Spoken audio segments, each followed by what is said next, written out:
서울대 졸업생이 말해주는 공부 잘하는 방법 궁금하시죠? 제가 정리해 드리겠습니다. 혼자 공부하는 방법을 모르는 사람은요, 절대로 공부를 잘할 수가 없습니다. 차이를 만드는 것은 오로지 혼자 공부하는 시간뿐이기 때문이죠. 공부를 잘하는 사람들은 언제나 혼자 공부하는 시간을 최대한 확보합니다. 저자 한재훈님은요, 서울대 법학부를 졸업하시고 어떻게 공부해야 공부를 더 잘할 수 있는지 계속 고민을 하셨습니다. 팟캐스트와 유튜브에서 공유하던 공부법을요, 이 책 한 권에 담으셨죠. 오늘 정리해드릴 책은요, 혼자 하는 공부의 정석입니다. 책은 프롤로그, 그리고 챕터 1 자기 신뢰, 챕터 2 학습 원리, 챕터 3 공부 원칙, 챕터 4 생활 관리, 챕터 5 멘탈 관리, 그리고 에필로그로 이루어졌습니다. 그럼 제가 핵심적인 내용을 정리해 드릴게요. 저자는 프롤로그에서 먼저 이야기를 합니다. 이 책은 나중에 제 아이가 자란 뒤에도 읽힐 아주 오래가는 공부법 책입니다. 과거에도 통했고 지금도 통하며 앞으로도 통할 흔들림 없는 공부법이죠. 그런 방법의 핵심은 바로 혼자 하는 공부였습니다. 공부를 잘하려면 혼자 공부하는 시간을 늘리되 제대로 된 방법으로 해야 됩니다. 학원이나 가외, 인터넷 강의 등은 물을 가져다 주는 역할만 할 뿐 결국 물을 마시는 것은 스스로 해야 합니다. 저자는 늘 고민했다고 합니다. 왜 어떤 사람들은 공부를 더 잘할까? 처음에 그 답이 타고난 머리라고 생각했습니다. 하지만 틀린 답이었죠. 머리는 절대 고정된 것이 아니었고 타고난 것은 더더욱 아니었죠. 공부 실력 또한 고정된 것이 아니었습니다. 혼자 공부하면 실력이 늘었죠. 아까 물었던 왜 어떤 사람들은 공부를 더 잘할까의 답은 이겁니다. 올바른 방법으로 혼자 공부하는 시간이 많기 때문이다 였습니다. 타고난 머리는 중요치 않습니다. 공부량도 애매해요. 하지만 올바른 방법과 혼자 공부하는 시간이 있으면 우리는 공부를 더 잘하게 되죠. 많은 시간을 투자해도 성적이 안 올랐던 건요, 방법이 잘못되었기 때문입니다. 따라서 이제 혼자 공부해야 하는 이유를 5가지로 정리해 드리겠습니다. 첫째, 확실히 공부를 잘할 수 있습니다. 둘째, 시간이 단축됩니다. 셋째, 돈이 들지 않아요. 넷째, 함께 공부할 사람이 없어도 괜찮습니다. 다섯째, 공부는 원래 혼자 하는 것입니다. 챕터 1, 자기 신뢰. 실력의 차이는 머리가 아니라 실력 향상에 직결되는 활동을 얼마나 하는지에 달려 있습니다. 그 활동이 바로 혼자 하는 공부죠. 이 장에서는요, 심리학자 앤더슨 에릭슨의 실험과 1만 시간의 법칙, 그리고 위대한 성과를 거둔 수많은 사람들의 사례를 알아볼 것입니다. 저자가 가르친 학생의 사례가 나옵니다. 이 학생을 처음 만났을 때는요, 중학교 3학년이 된 지금까지 단 한 번도 공부를 잘해본 적이 없었기 때문에요, 나도 할 수 있다라는 생각 자체가 없었다고 해요. 그래서 저자는 이 학생에게 공부하는 방법부터 알려주었다고 합니다. 그 공부하는 방법은요, 2가지 원칙이 있었습니다. 첫 번째 원칙은 학교 수업 시간에 선생님 말씀을 잘 들을 것, 두 번째 원칙은 수업 시간에 배운 내용을 복습할 것. 이 2가지만 제대로 하라고 말했습니다. 아무런 숙제도 내주지 않았죠. 이어서 복습하는 방법에 대해 이야기해 주었습니다.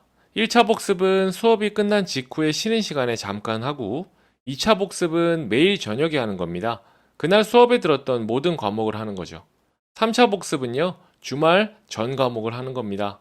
말한 것들을 다 지킨 학생은요, 뒤에서 3등 하다가 반에서 3등을 했다고 합니다. 시험 기간이 되어서 교과서를 폈는데 기억이 났어요. 선생님이 하셨던 설명이. 그 학생의 말이었죠. 저자는 이야기합니다. 잠재력이 있던 학생은 아니었다고 해요. 달랐던 점은 단 하나, 가르쳐주는 것을 똑같이 실천했을 뿐이죠. 책을 펼쳤을 때 기억이 나자, 머릿속에 들어가는 느낌이 들자 학생은 깨달았던 것입니다. 나도 할 수 있겠다. 바로 이 깨달음이 성취의 핵심입니다. 할 수 있다는 느낌을 받는 게 시작이죠. 그리고 우리가 할 수 있다는 느낌을 들 때 집중을 하게 됩니다. 그 집중을 통해서 눈앞의 일들을 성공적으로 해내게 되죠. 그 성공 경험이 쌓이면요, 우리는 다른 사람이 됩니다. 그럴 때 주변에서는 기적의 주인공이라고 생각합니다. 이 그림을 꼭 기억해 주시길 바랍니다. 모든 기적의 주인공은요, 바로 저 지점에서 시작한 것입니다. 이 나도 할 수 있다, 이 할 수 있다라는 느낌이죠. 공부를 잘할 수 있는 핵심적인 힘은요, 자기가 할 수 있다는 사실을 아는 데 있습니다. 할 수 있다는 것을 알아야 재미가 나고 더 열심히 하게 되는 것이죠. 이건 비단 공부뿐만 아니라요, 모든 성취의 공통된 비결이기도 합니다. 자기가 할 수 있다는 사실을 확인하면 재미가 납니다. 재미가 나야 더 열심히 하게 되죠. 이 재미는요, 자신이 실력이 늘 때, 즉, 할 수 있다는 느낌이 올 때 맛볼 수 있습니다. 단순하게 이야기하자면 공부란 결국 3단계의 반복입니다.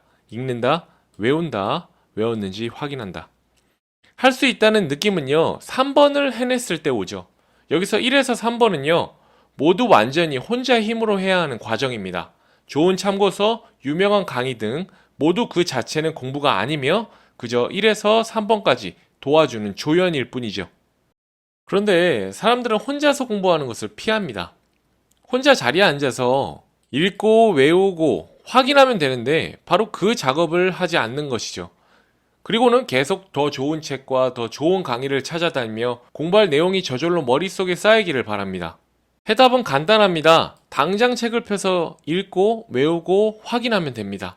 그 과정은 혼자 하는 작업이죠. 디즈니랜드를 만든 사업가 월트 디즈니는 이렇게 말했습니다.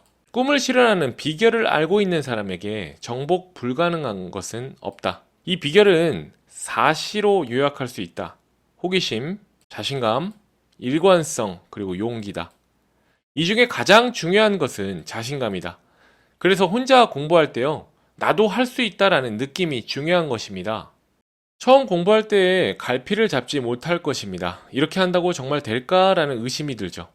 그때 할 일은요, 공부가 원래 그런 거라고 생각하고 묵묵히 계속 하는 것 뿐입니다. 그러다 보면 어라? 하는 순간이 오죠. 기억이 나든 문제를 잘 푼든 간에 진짜 되네라는 느낌이 온다는 말입니다. 이때부터 자신의 공부 방법에요, 믿음이 생기기 시작하죠.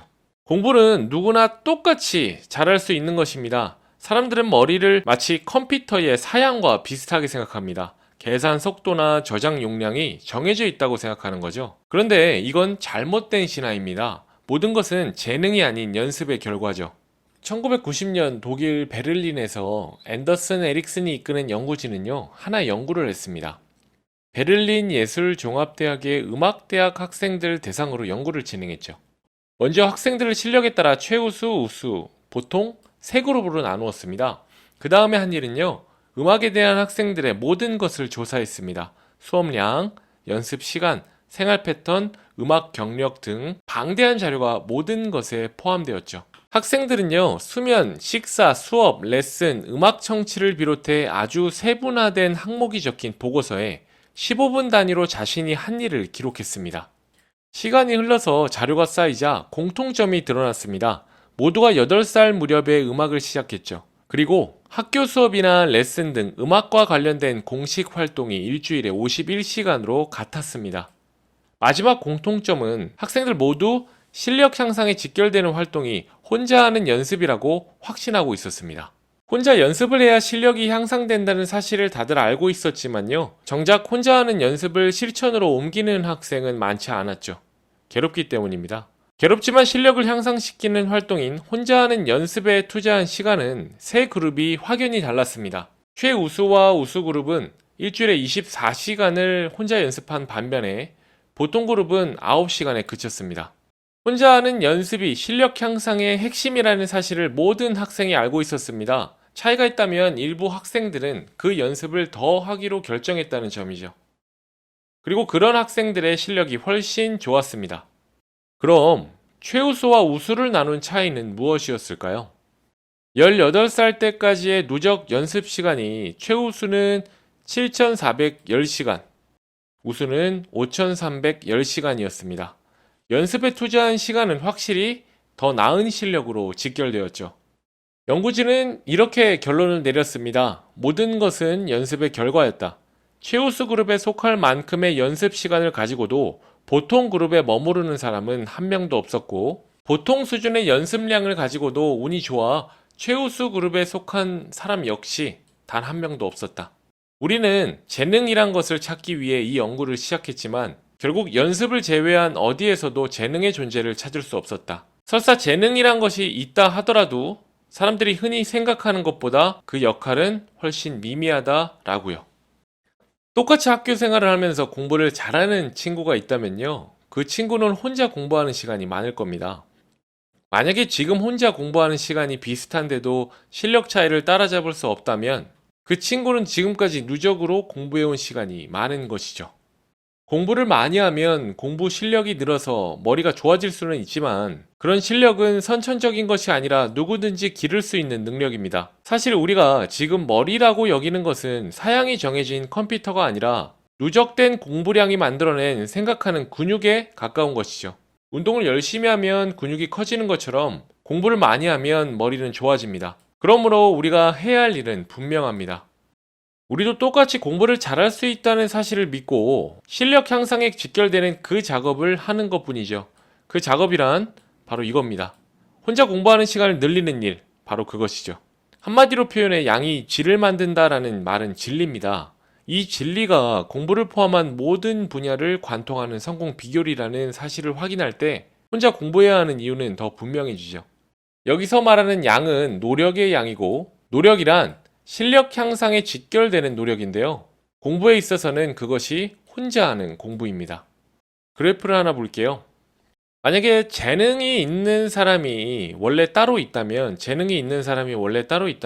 유명한 작곡가, 화가, 시인들은요, 처음부터 걸출한 성공작을 써냈어야 맞습니다. 반대로 평범한 사람은 아무리 많은 시간이 흘러도 대단한 성공작을 내지 못하는 게 맞죠. 하지만 그렇지가 않습니다. 무명의 시기 뒤에는 반드시 천재다라는 이 구간이 오는 것이죠. 재능이 있든 없든 누구나 공평하게 1만 시간 혹은 10년 이상의 연습량이 쌓인 뒤에야 좋은 결과물이 나왔죠.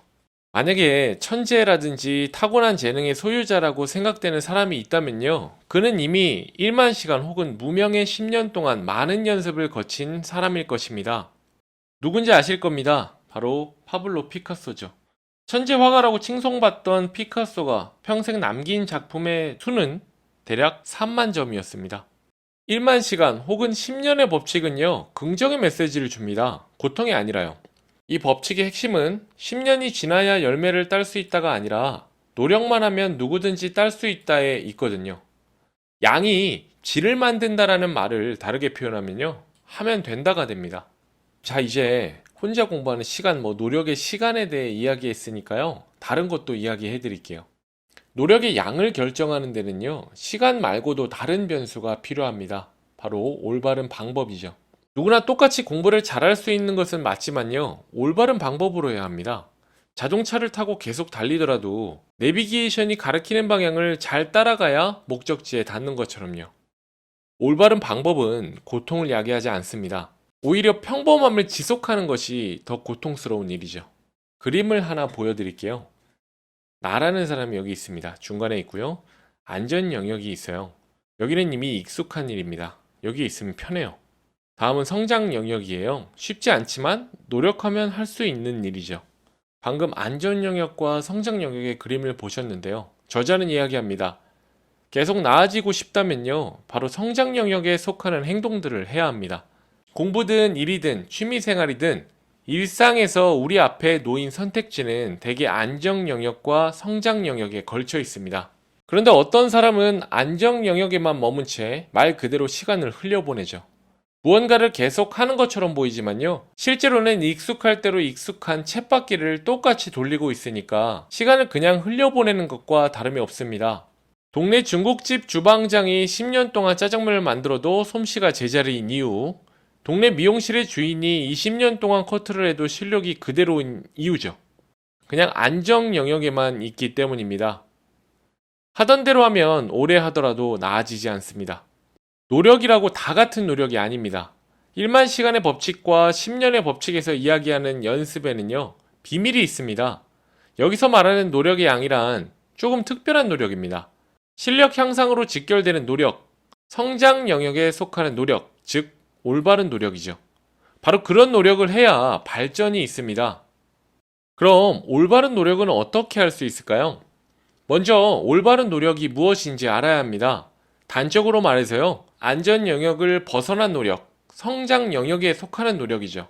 자신에게 익숙한 방법, 지금까지 해오던 방법을 그대로 반복하는 수준의 노력은 올바른 노력이 아닙니다. 그러니까 자신에게 부족한 부분을 골라서 그것을 반복해야 합니다. 아까 음악대학 베를린 사례가 나왔었잖아요. 베를린 음악대학에서 재능의 비밀을 밝혔던 앤더스 에릭스는요, 이 활동을 가리켜서 신중하게 계획된 연습이라고 불렀습니다. 신중하게 계획된 연습이란 실력 향상을 위해서 특별하게 설계된 활동으로 수없이 반복하는 것입니다. 교사와 같은 전문가의 도움을 필요로 하는 활동입니다. 사람들이 생각하는 보통의 연습과는 차이가 있죠. 정리하자면 신중한 계획된 연습이란 네 가지로 정리가 할 수 있습니다. 첫 번째는요, 실력을 향상시키기 위해 설계된 활동입니다. 여기서 포인트는 설계에 있습니다. 부족한 점이 무엇인지 파악하고 그 부분을 향상시킬 수 있는 연습을 해야 하죠. 두 번째는 수없이 반복할 수 있는 활동입니다. 드문 벙커샷을요, 수없이 연습하는 골퍼들이 그 예입니다. 세 번째는 피드백을 받을 수 있는 활동입니다. 어떤 기술이든 그 결과에 대해 피드백을 받지 않는다면 실력이 향상되지 않고 더 나아가 실력 향상에 더 이상 신경을 쓰지 않게 됩니다. 네 번째는 그다지 즐거운 활동은 아닙니다. 성장 영역의 개념을 떠올려 보면 쉽게 이해할 수 있습니다. 자신이 잘하지 못하는 일을 일부러 찾아내서 해야 하기 때문이죠. 그런데 이 부분 때문에 많은 사람들이 올바른 연습을 포기합니다. 즉, 올바른 연습을 하기로 한 순간 이미 다른 사람들과 차별화된 존재가 될 수 있다는 얘기입니다. 지금까지 올바른 노력에 대해서 살펴보았습니다. 이제는 이거를 어떻게 공부에 적용하는지 알아보겠습니다. 그림부터 보여드릴게요. 첫 번째는 모르는 부분을 골라냅니다. 두 번째는 그 부분을 반복합니다. 세 번째는 아는지 모르는지 스스로 확인하는 거죠. 그리고 반복하는 겁니다. 즉, 올바른 노력은 신중하게 계획된 연습이고요. 실력 향상에 직결되는 공부입니다. 이게 바로 혼자 하는 공부죠. 이 올바른 노력을 공부에 적용하는 걸 다시 설명해 드릴게요. 첫 번째는 부족한 부분을 탐색하는 게 필요해요. 전반적으로 훑고요. 어려운 내용을 머릿속에 들어갈 때까지 붙들고 늘어져야 합니다. 모르는 부분을 붙들고 늘어질 때에 비로소 성장 영역 안에 존재하기 때문이죠. 여기에 머물기만 한다면 반드시 성장합니다. 모르는 부분을 잡고 늘어져야 우리는 발전할 수 있죠. 바로 모르는 부분이 성장 영역 안에 존재하기 때문입니다. 두 번째는 그 부분을 반복하는 것입니다. 부족한 부분을 반복해야 하죠. 우리 뇌는 일부러 계속 반복하면요, 어느 순간 저절로 암기합니다. 그저 부족한 부분을 피하지 않고 직면하면 되는 겁니다. 마지막 세 번째는 피드백을 받는 것입니다. 문제집 풀이, 모의고사 응시, 리포트 작성은 모두 피드백입니다. 주위에서 받은 피드백도 당연히 피드백에 포함되고요. 자기가 잘하고 있는지 아닌지 확인할 수 있다면 모두 피드백입니다. 책을 덮고 외우는 걸 읊는 것도요, 강력한 피드백 중에 하나입니다. 스스로 외웠는지 확인하는 것이죠. 부족한 부분을 탐색하고 그 부분을 반복하고 피드백을 받는 이 세 가지가 실력 향상에 직결되는 올바른 공부 방법입니다. 모두를 소홀히 하면 안 되는 것이죠. 챕터 2 학습 원리, 공부를 하면서도 지금까지 몰랐던 것들. 학습 원리란 공부한 것들이 머릿속에 들어가는 원리입니다. 우리 뇌에는 기억을 저장하는 나름의 매뉴얼이 존재하죠. 학습 원리를 모른 채 무작정 공부하는 것은요, 아무 버튼이나 누르면서 기계가 제대로 작동하기를 바라는 것과 같습니다. 학습 원리를 알아야 할 이유는 다음 세 가지입니다. 첫 번째, 공부 방법을 이해할 수 있다. 두 번째, 자신감을 가질 수 있다. 세 번째, 지금까지 무엇을 잘못했는지 알 수 있다. 자, 공부란 무엇일까요? 심플하게 이야기하자면 공부란 외부의 자극을 뇌 속의 장기 기억에 저장하는 것을 말합니다. 텍스트와 같은 시각적 자극, 강의와 같은 청각적 자극, 재료의 질감과 같은 촉각적 자극 등 외부의 자극을 장기 기억에 저장하는 것이죠. 그리고 필요할 때 자유자재로 불러낼 수 있도록 장기 기억에 잘 저장해 두는 것이 바로 공부입니다. 다시 한번 정리하면요, 공부는 외부의 자극을 장기 기억에 저장하는 것입니다. 기억에는 여러 가지가 있어요. 감각 기억, 단기 기억, 장기 기억이죠. 공부는 장기 기억입니다. 기억은요, 뇌 속의 신경세포인 뉴런에서 일어나는 일입니다. 시냅스는 뉴런끼리 연결된 부분을 뜻합니다. 그리고 이 신경세포는 뉴런이라고 하죠. 뇌 안에 무수히 많습니다. 이 기억은 가지의 길이가 늘어나거나 새 가지가 돋아나는 것을 뜻하죠. 즉 공부는요, 외부의 자극을 장기 기억에 저장하는 물리적 현상입니다. 뇌에는 무수히 많은 뉴런들이 있는데요. 뉴런은 장가지가 무성한 나뭇가지처럼 생겼죠. 여기서 중요한 것은요, 뇌에 어떤 자극이 가해지면 뉴런의 모양이 변한다는 사실입니다. 즉, 기억이 생기면 뉴런이 변한다는 말이죠. 이렇게 뉴런의 모양이 변하다가 서로 다른 뉴런끼리 닿으면 연결되기도 하는데, 이런 연결 부위를 시냅스라고 합니다. 연상작용은요, 기억에서 기억으로 건너뛰는 작용, 즉, 시냅스에서 정보가 이동하는 작용을 말하죠. 왜 저자가 이런 뇌과학을 먼저 말씀드리는지는 지금 설명드릴게요. 공부를 잘하는 사람은요, 중요한 비밀 한 가지가 있습니다. 그들은 뇌 매뉴얼에 따라 공부한다는 사실입니다. 학습 원리를 모른 채 책상에 오래 붙여 앉아서 공부하는 것은요, 비밀번호를 모르는 금고 앞에서 다리가 저리도록 쪼그리고 앉아서 아무 번호나 계속 눌러대는 것과 같습니다. 그림 하나를 공유 드릴게요. 뇌과학자 제임스 줄에 따르면 기억이 저장되는 과정은 다음에 4단계를 거친다고 합니다. 구체적인 경험, 뇌는 우선 시각, 청각, 후각 등 외부의 자극을 경험합니다. 그리고 성찰적 관찰, 외부의 자극을 경험할 때 원래 자신이 가지고 있었던 정보들과 비교해서 새로운 자극이 가진 의미를 탐색합니다. 이 단계에서는 반드시 집중이 되어 있어야 하죠. 다음은 추상적 가설 단계입니다. 받아들인 정보를 바탕으로 가설을 세우면서 이 말은 이런 뜻인가? 이렇게 하라는 얘기인가? 하고 스스로 물음을 던지죠. 네 번째는 활동적 실험 단계입니다. 그 가설이 옳은 건지 행동으로 옮겨서 확인하는 단계죠. 이 행동의 결과 또다시 외부의 자극이 되어서 구체적인 경험으로 돌아옵니다. 그래서 계속 이렇게 반복되는 것이죠. 이렇게 4단계가 하나의 사이클로 끊임없이 순환하면서 기억이 저장되죠. 뉴런이 자라고 시냅스가 만들어지는 과정입니다. 뇌에서 무언가를 저장할 때 어김없이 4단계를 모두 거칩니다. 뒤집어서 말하면 이 4단계를 온전히 거치지 않으면 제대로 저장이 되지 않는다는 뜻입니다. 이 라면을 끓이는 행위를 4단계에 한번 비유를 해볼게요. 구체적인 경험 단계는요, 눈으로 조리법을 익히는 단계입니다. 그리고 성찰적 관찰 단계는 이해하기 위해 장기 기억을 뒤지죠. 다음 추상적 가설 단계는요, 행동으로 옮기기 전에 이것저것 떠올려 봅니다. 그리고 마지막 활동적 실험 단계는 실제 행동으로 옮기는 거죠. 그 다음에 다시 활동적 실험에서 구체적 경험으로 넘어가는데요. 결과물은 다시 구체적 경험의 대상이 되는 것이죠. 기억의 저장 과정은 혼자 공부하는 방법을 이해하기 위한 배경 지식입니다. 중요한 것은요, 뇌가 기억을 저장할 때 특별한 매뉴얼이 있는데 그것을 따르지 않으면 공부를 해도 머릿속에 들어가지 않는다는 사실입니다. 많은 사람들이 놓치고 있는 그 부분이 바로 공부 잘하는 사람들이 차이를 만들어내는 지점이죠. 여기서 하나만 더 말씀드릴게요. 사람들은요, 태어날 때 많은 뉴런을 가지고 태어납니다. 앞으로 어떻게 사용될지 모르는 무한한 가능성을 가지고 있는 뉴런들이죠. 마치 전화 판매를 개시하기 전에 미리 구축해 놓은 통신망과 같습니다. 나이를 먹으면서 일부 뉴런들이 저절로 사라지는 것은 사실이지만 우리는 여전히 셀 수 없이 많은 뉴런을 가지고 있고 평생 그러할 것입니다. 잠재력이 계속 무한하다는 증거입니다. 공부는 외부의 자극을 장기 기억에 저장하는 것이라고 말씀드렸습니다. 공부를 시작하면 우선 외부의 자극들이 밀려들죠. 책에서 본 시각적 자극이든 귀로 들은 청각적 자극이든 마찬가지입니다. 그 자극들은요, 뉴런을 타고 머릿속을 돌아다닙니다. 이때 새로운 정보를 저장할 곳을 찾거나 정보들끼리 인연을 맺는 과정에서 뉴런이 변합니다.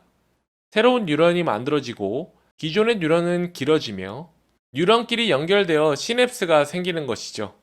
뉴런의 연장과 연결입니다. 정확히 같은 것을 반복할 때 그 정보와 관련된 뉴런에는요, 미엘린이라는 물질이 생깁니다. 뉴런이 있으면 그 주위를 미엘린이란 물질이 감싸는 것이죠. 뉴런의 축삭돌기를 감싸고 있는 절연 물질이지만 이러한 설명보다 중요한 것은 미엘린의 역할입니다. 뇌에서 정보는 뉴런을 타고 아주 약한 전기 신호의 형태로 전달이 됩니다. 그런데 전기 신호는 뉴런을 타고 전달되는 도중에 세어버리기도 하죠. 당연히 정보가 중간에 흐지부지 되거나 느리게 전달될 것입니다. 하지만 미엘린이란 물질이 뉴런의 표면을 감싸기 시작한다면 전기 신호가 덜 새고 그렇기에 신호는 더 강하게 전달되는 것입니다. 결국 정보는 뉴런을 타고 더 확실하고 빠르게 이동하게 되는 것이죠. 구리선은 전기가 새는데 피복으로 감싼 구리선은 전기가 새지 않습니다. 미엘린이 쌓인 뉴런을 의미하죠. 임진왜란이 언제였지? 생각이 안 날 때 이 내용을 반복해서 공부하면 뚜렷하게 기억하게 됩니다. 미엘린이 점점 두꺼워지는 것이죠. 이거는 반복하지 않아서 지금 미엘린이 없어서 뉴런에 흐르는 신호가 셉니다. 하지만 반복을 통해서 미엘린이 생성이 되면요, 신호가 새지 않고 강하게 흐르죠. 정리하면 공부할 때 머릿속에는 뉴런이 길어지고 뉴런끼리 연결되며 뉴런을 감싼 미엘린이 두꺼워지는데 정확히 같은 신호가 반복해서 흐를 때만 미엘린이 두꺼워집니다. 여기서 기억해야 할 것은 이 이야기가 주는 의미입니다. 우리는 무한한 잠재력이 있는 뇌를 가지고 태어났다는 것이죠. 우리의 뇌는 공부할수록 성능이 좋아집니다. 우리는 앞서 기억이 저장되는 4단계를 배웠습니다. 구체적 경험, 성찰적 관찰, 추상적 가설, 활동적 실험. 구체적 경험이 일어날 때 성찰적 관찰하도록 애쓰는 것이 바로 우리가 말하는 집중입니다. 도쿄대를 수석 졸업하고 사법시험과 고등공무원 시험을 합격한 야마구치 마유는 책 7번 읽기 공부법에서 다음과 같이 이야기했습니다.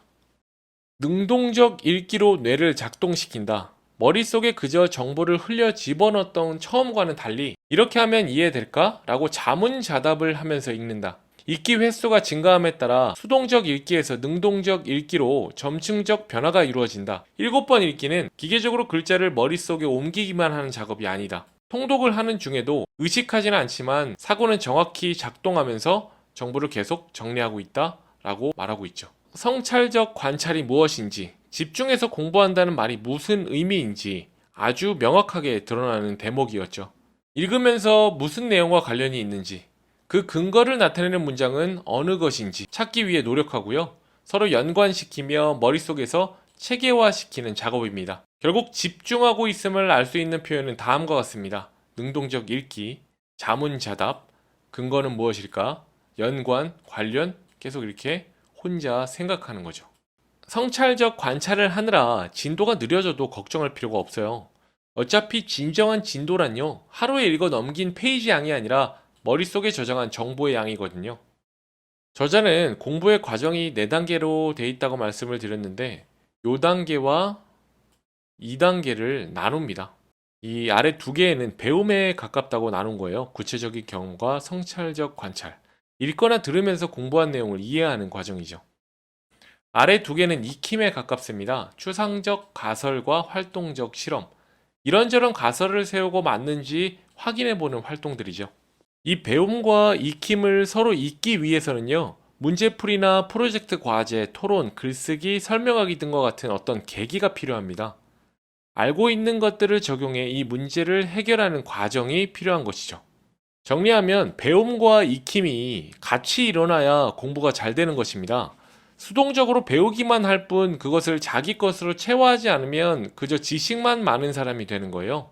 반면에 혼자 공상만 할 뿐 엄정하게 쌓아놓은 지식을 습득하지 않으면 사람 잡는 돌팔이 의사처럼 위험해지죠. 챕터 3입니다. 공부의 원칙, 원칙이 요령을 이긴다. 이 장에서는요, 구체적으로 어떻게 공부를 해야 하는지 이야기가 나옵니다. 혼자 공부하는 모든 사람들을 위한 첫 번째 공부 원칙은 운동입니다. 단언컨대 공부의 시작은 운동이며 공부를 잘하고 싶은 사람은 운동부터 해야 합니다. 모든 독립의 기초는 경제적 독립이듯이 모든 능력의 기본은 육체적 능력이기 때문입니다. 약한 체력을 가지고 지속적으로 높은 수준의 탁월성을 내는 것은 말 그대로 불가능합니다. 운동을 해야 공부를 잘할 수 있는 이유는 3가지입니다. 운동을 하면 그때 우리 뇌는 최고의 상태가 됩니다. 운동을 하면 뇌의 시냅스에서 신경 전달 물질의 양이 늘어납니다. 운동을 하면 뉴런이 자라납니다. 혼자 공부하는 모든 사람들을 위한 2번째 공부 원칙은 목표 설정입니다. 공부를 잘하려면 우선 목표부터 세워야 하죠.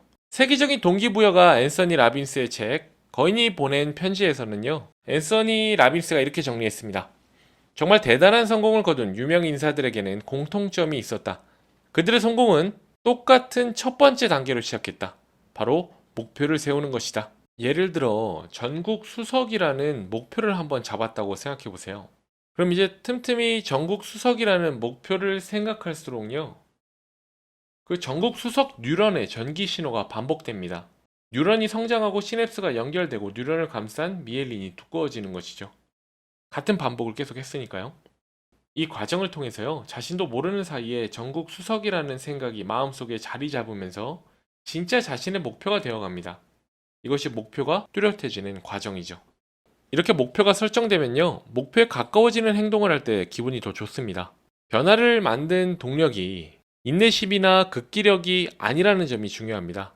그저 기분이 더 좋은 쪽을 따르는 게 인간이에요. 우리가 목표가 약하죠. 근데 목표를 반복해서 떠올린다면 목표의 미일린이 생성됩니다. 그럼 신호 전달이 빠르니까 목표를 추구할 때, 생각할 때 우리는 기분이 좋아지죠. 특히 혼자 공부하는 사람들에게는요, 목표 설정이 매우 중요합니다. 이것 자체가 공부의 성패를 가르는 경우가 많거든요. 혼자 공부하는 사람은요, 자극을 스스로 부여해야 합니다. 혼자 공부하는 모든 사람들을 위한 세 번째 공부 원칙은 반복입니다. 지금까지 뇌를 최고의 컨디션으로 만들고, 운동이죠, 마음을 공부하고 싶은 상태로 세팅하는 방법을 살펴보았습니다. 목표 설정이죠. 결국 이 운동과 목표는 공부를 시작하기 전에 준비 단계죠. 드디어 공부 자체에 뛰어들 차례입니다. 반복은요, 단 하나의 궁극적인 공부 방법입니다. 책이든 강의든 그 어디서든 접할 수 있는 수많은 공부법들은 대부분 어떻게 반복할까에 대한 나름의 요령들입니다. 왜 근데 반복일까요? 우리는 이미 앞에서 반복이 답일 수밖에 없는 이유를 알고 있습니다. 미엘린의 형성 과정 때문이죠. 무언가를 잘한다는 것은요, 뉴런을 감싸고 있는 미엘린이 두꺼워졌다는 뜻입니다. 그리고 미엘린은 정확한 자극을 반복할 때 두꺼워지죠. 생물학적으로 우리 뇌는요, 반복을 해야 잘할 수 있도록 되어 있다는 얘기입니다. 여기 유명한 망각곡선이 있습니다. 우리는 이 망각곡선의 의미를 알아야 됩니다. 사람은 학습을 끝낸 순간, 바로 그 순간부터 망각이 시작된다는 점입니다. 그리고 망각은 예외가 없는 현상이라는 점이죠. 즉, 망각은 당연한 현상이기 때문에 아무리 공부를 잘하고 아무리 암기를 잘하는 사람의 머릿속에서도 어김없이 망각이 일어난다는 사실이 중요합니다. 단지 그들은요, 기억 속에 흩어져가는 정보들을 붙들어 매기 위해서 보다 나은 노력을 하고 있을 뿐이죠. 그 노력은 당연히 더 많은 반복이고요. 다음은 기억 곡선입니다. 복습을 할수록 망각 곡선의 기울기가 완만해지더니 나중에는 거의 기울어지지 않은 망각 곡선이 그려지죠. 기억 곡선이 시사하는 바는 명확합니다. 한 번 공부하면 잃어버리지만 두세 번 반복해서 공부하면 점차 덜 잃어버리고 언젠가는 완전히 기억하는 상태에 도달한다는 것이죠. 반복에는 세 가지 원칙이 있습니다. 자신이 아는지 모르는지 확인하며 반복하세요.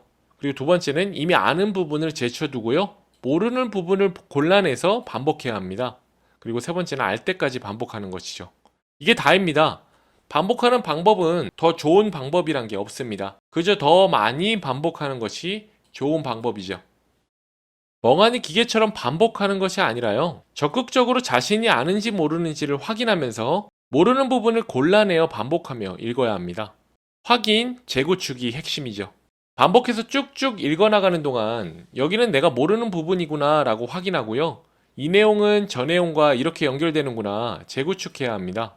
혼자 공부하는 모든 사람들을 위한 네 번째 공부 원칙은 몰입입니다. 공부량은 공부 시간 곱하기 몰입도죠. 몰입은 시간 가는 줄도 모르고 무언가에 몰두하는 상태입니다. 몰입도가 높아지는 것은요, 뉴런과 시냅스가 점점 더 많이 활성화됨을 의미합니다. 그리고 상당히 많은 뉴런과 시냅스가 활성화되면 그때 우리는 보다 깊은 몰입에 들어가죠. 그래프에 보시는 것과 같이요, 몰입도가 올라가면 쾌감도 따라옵니다. 시냅스의 연결 부위에서 신경 전달 물질인 도파민이 나오는데 이것이 쾌감을 선사하죠. 이 몰입에는요, 세 가지 조건이 필요합니다. 목표, 명확한 목표, 난이도와 실력의 밸런스, 신속한 피드백입니다. 몰입은 명확한 목표를 가진 활동에서 일어납니다. 그리고 잘하고 있는지 못하고 있는지에 대한 피드백이 신속할수록 몰입에 들어가기 쉽죠. 몰입은 너무 쉽지도 그렇다고 아주 어렵지도 않은 과제가 주어지고 그것을 위해 자신의 실력을 온통 쏟아부을 때 일어나는 현상입니다.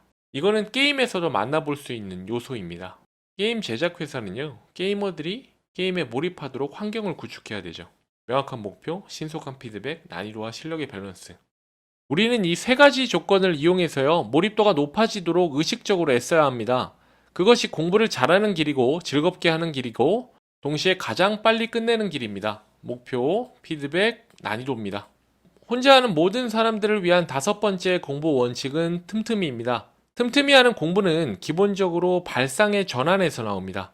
공부는 교실이나 독서실처럼 적절한 환경을 갖춘 다음에 하는 것이 아니라 언제 어디서든 상관없이 하는 것이라는 발상의 전환이 필요하죠.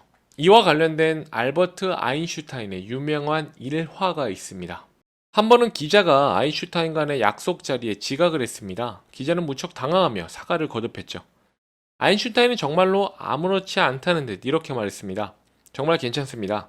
나는 언제 어디서나 풀어야 할 문제를 가지고 다니거든요. 이 틈틈이 공부 원칙은 다음 세 가지입니다. 언제 어디서든 어떻게 공부할 수 있을지를 생각한다. 단 1분만 있어도 공부를 한다. 차이는 틈틈이 하는 공부에서 난다는 사실을 명심한다. 결국 틈틈이 공부를 하는 이유는 두 가지입니다. 그렇게 해야 다른 사람들과의 차이를 만들어낼 수 있습니다. 그리고 몰입도를 떨어뜨리지 않고 최대한 유지할 수 있어요. 삶은 시간으로 이루어졌습니다. 틈틈이를 실천한다는 것은 우리가 가진 시간을 최대한으로 활용한다는 뜻이고요. 이 말은 곧 우리가 가진 삶을 최대한 산다는 의미입니다. 결국에 공부 원칙을 다시 한번 5개를 정리하자면요. 첫 번째 공부 원칙은 운동, 두 번째 공부 원칙은 목표 설정, 세 번째 공부 원칙은 반복입니다. 네 번째 공부 원칙은 몰입, 그리고 다섯 번째 공부 원칙은 틈틈이죠. 다음 챕터 4에서는요, 생활 관리에 대해서 공유 드릴게요. 자기 관리 없이는 성공도 없다. 공부하기에 적절한 생활 여건이 뒷받침되지 않은 사람은요, 적절한 공부량을 확보하기 어렵고 결국 공부에서 실패할 확률이 크죠.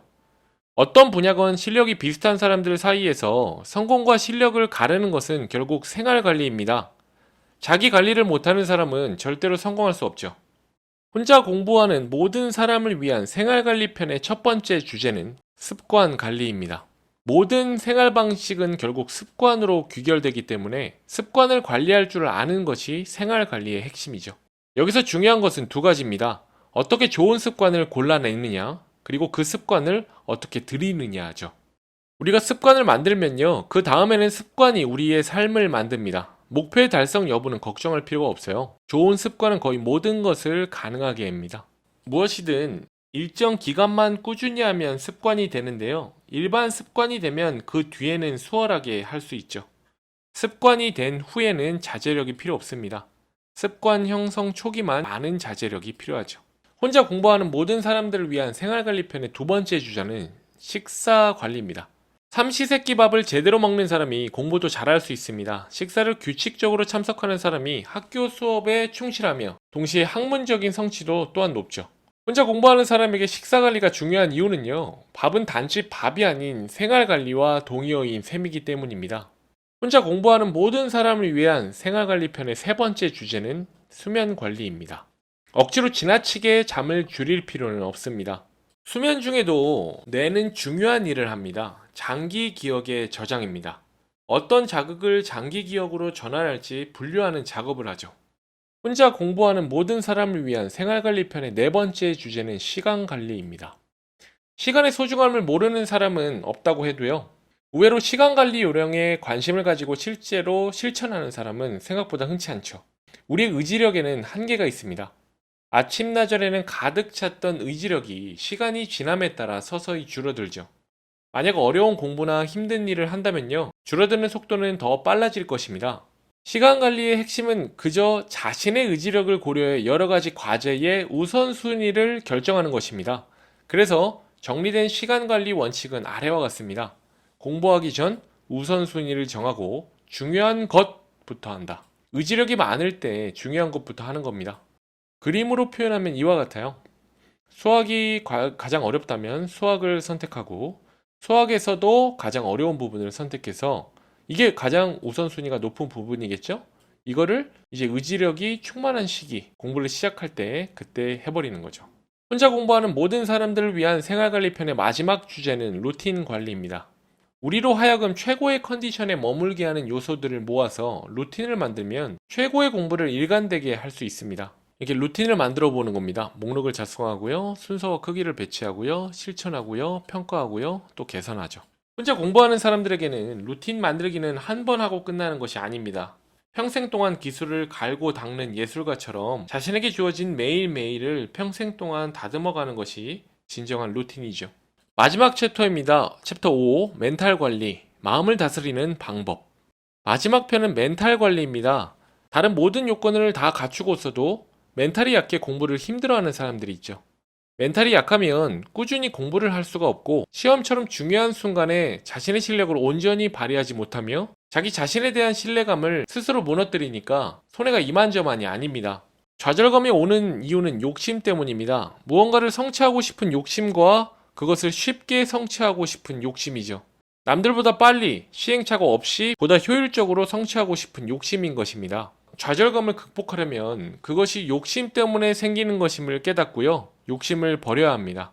욕심을 버린다는 말은 남들보다 쉽게 빨리 가고 싶다는 욕심을 버린다는 의미입니다. 그림처럼요. 만약에 몰입도를 올리기 힘들다면 살살 하는 것이 답입니다. 몰입도를 끌어올리는 것은 괴로운 일이고 그 고통은 몰입도의 경사에 비례하죠. 경사를 낮춰서 괴로움을 줄이고요. 도파민이 나올 때까지 공부를 지속하면 좋습니다. 살살해야 멀리 가는 것입니다. 해야 할 일이 많고 힘에 부치면요, 절망감에 빠지기 쉽습니다. 사실 우리는 공부에 대한 실제 고통에 과거와 미래의 스토리를 마구 뒤섞고 있는 까닭에 정말로 존재하는 괴로움의 진짜 크기를 보지 못합니다.